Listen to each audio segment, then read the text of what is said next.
This was a little tag from Maddie, who is the vegan perfume girl on Instagram.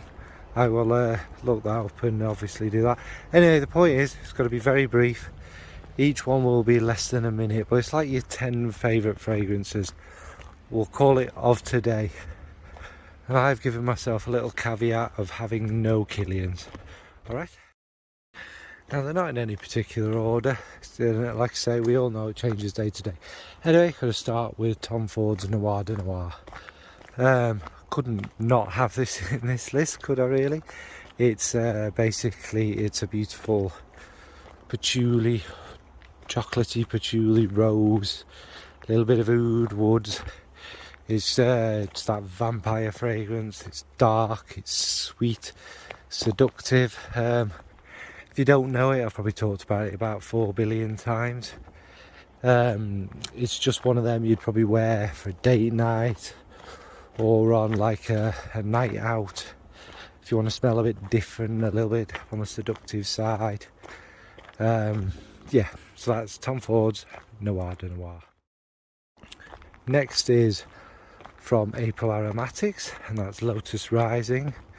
This I've spoken about an awful lot as well. It's like it's on the natural kind of side of the balance. It's a very natural smelling, beautiful one. Obviously it's Lotus. It's other sorts of florals. There's a little bit of a kind of muddy water kind of feel to it as well, like you literally are by a stream, river, whatever they grow in, just slowly watching them bob along the calm surface. It's got that sweet greenish natural smell about it, but also the Lotus is quite a potent sweetness. Just an absolutely beautiful, peaceful, natural smelling Lotus fragrance. So that's from April Aromatics, Lotus Rise. It's a more recent one, but I do love it, and that's from Kajal Fragrances, and it's called Almaz. It's their latest one, and I would put this up there as one of my favourites at the moment. It's like this gorgeous fruit salad of a fragrance. It reminds you of all sorts of them sweets, you know, like juicy, fruity. It's got a nice muskiness to it. It's not like the everyday kind of generic designer fruity one, if you like. It does have a certain maturity about it, and a roundness and a smoothness of the blend, to me anyway. And yeah, it's a beautiful, just a chilling summer fruity one, and I imagine in the winter it's going to shine as well to give you that kind of happy sweetness. Not too sweet, but that's Almaz from Kajal Perfumes. Then obviously as the nights roll in and whatnot is from Maison, and that's Poupre d'automne, purple autumn. And it's, yeah, it's as the colours start to change, as the leaves start to go colourful and the air gets a bit fresher. It is purple smelling, and it is obviously violet is the main note, with the rose and the iris.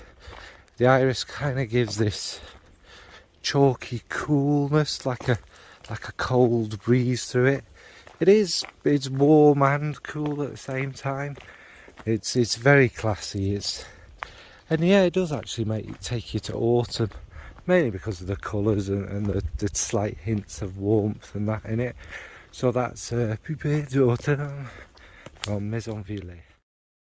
And of course, you know, we couldn't have a list without this one, Date with a Dame from One Way Bridge Parfums. It's just this beautiful floral musky kind of fragrance. I think it's tuberose in it mainly, and a lot of different musks, and there's lots of different elements of it, and there's even a kind of cheeky naughty bit to it. But it is this kind of to me, in my head, it's kind of leather clad, purple haired, slightly gothy biker girl. And it draws you in. Don't be fooled by the name either. I know I don't even need to say this, but it's for anyone. I rock it perfectly fine. Just a kind of dark, musky floral. very good for this time of year and for the coming autumn. So that's Date with a Dame from One Way Bridge Parfum. Next is La Prima from Milano Fragranze, and again, similar to a lot of them, it's another floral bomb.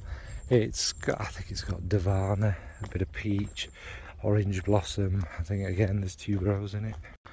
So yeah, getting back to it, it's just a, is it more fruity than floral? A mixture of the both, quite equally. It's just a very classy, kind of a little bit vintage smelling. It takes you back to, it's meant to represent the opera, and there is this kind of fur coat note in there that adds a little bit of something to it. It's a very pleasant, beautiful, classy fragrance. So that's La Prima from Milano Fragranze. Next is one, I wouldn't call it, it probably wouldn't make a top 10 normally, but we're talking about top 10 of the moment, and it's a recent buy, and that's Roja Dove's 51, which again is this, although there's no violet listed, a violety, rosy, kind of beautiful, powdery fragrance. It's got that redness, that kind of thick classiness going through it, but that vintage powderiness, there's a lot kind of similar to it, but I do really enjoy this one. It's obviously well blended and well rounded, and yeah, it's maybe more of a special occasion one, but it's very welcoming, very alluring, with that kind of nod to them kind of 1920s 40s kind of times. So that's 51 from Roja Parfums. Also a fragrance very much of the moment, probably changed to a slightly darker one from them, but Swedoft's Sweden is one at the moment. I mean, it's actually really humid, but if it wasn't so humid, it was a little bit fresher, I think it would really shine in this weather. It's kind of berries, like sweet raspberry going through it, and it's very woody, all sorts of different woods, obviously little bits of musk. I think there's cypriol in there giving it this greenness, like it is this in a bottle, but kind of summertime, with the welcoming nature of Sweden, I'd say, that kind of homely, nice, friendly kind of atmosphere. So that is Sweden from Swedoft. And obviously I'll end it with, it's one I've not got a bottle of yet, but it will be my next purchase. Just kind of taking it slowly, saving up for it, not overdoing it. And that's Amouage's Portrayal. This is obviously, again, it's me. It's a beautiful, very sweet, very lovely jasmine. It's all around jasmine, with these tobacco, like a dry tobacco, a bit of smokiness in there.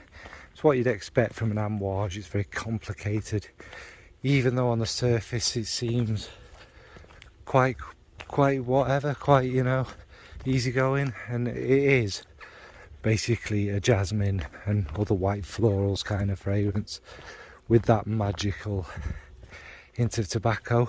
And it will be the next one I own, hopefully, and that's Amouage's Portrayal. For those who are eagle-eyed amongst you, yeah, I accidentally only filmed 9. I don't know how I did that. I obviously can't count, but yes. So obviously, just take this list with a pinch of salt. It will have changed tomorrow. There'll be about 10 million different ones in there. So it's quite hard to narrow down, isn't it? And you feel like you're neglecting some of your other babies and that. And it's just, I mean, it's still summer, in it. And today when I'm making this video, it's really quite warm. So I suppose my mind is going more towards them, just about moving into autumn fragrances. Anyway, what about yourselves? Oh yeah, and understandably it's very brief.